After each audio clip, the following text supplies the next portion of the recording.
Why would recruiters use Cognition?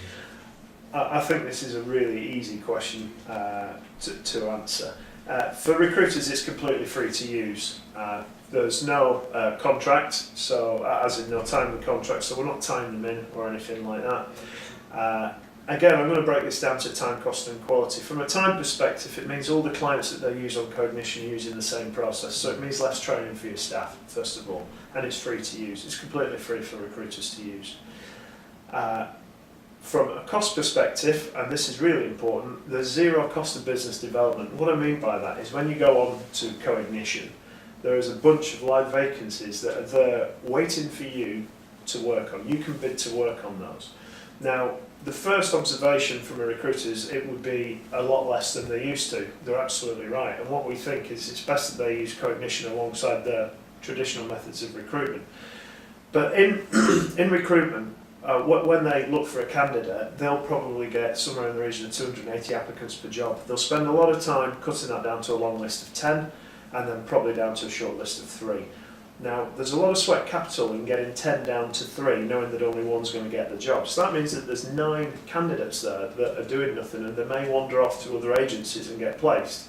That's, in fact, 9 candidates that they could get on Cognition and they could bid for jobs outside of their sectors where they're not on the PSL, where it'd be very hard for them to do business development. So it opens up all sorts of revenue for them that they've never actually had before. So from a cost point of view, zero cost of business development, they can do that globally. We've got offices in Melbourne, Australia, and the UK, and we're opening several others. And also it gives them access to sectors that they've never worked in before. And then they can reuse candidates. So the 9 guys who didn't get the job are perfectly good at doing the job, but they may just not be suited to that vacancy. Wouldn't it be great if you could lift them free of charge and place them somewhere else with no contractual tie-ins that say that Cognition owns your candidate or something like that? Finally, from a quality point of view, this is a big disruptor.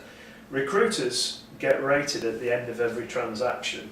So they get rated on their decision making, their speed of decision making, the comms, how easy they were to do business with, how well they followed the process, and this is rated by the employer.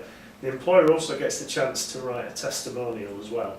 So they're finally getting measured on the delivery, which is great for some of the smaller niche outfits out there that can't compete with the bigger IPOs who have a marketing budget per se.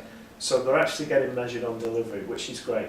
But even better than that, they get to rate the employer as well. So we all know in recruitment it's quite hard getting feedback sometimes.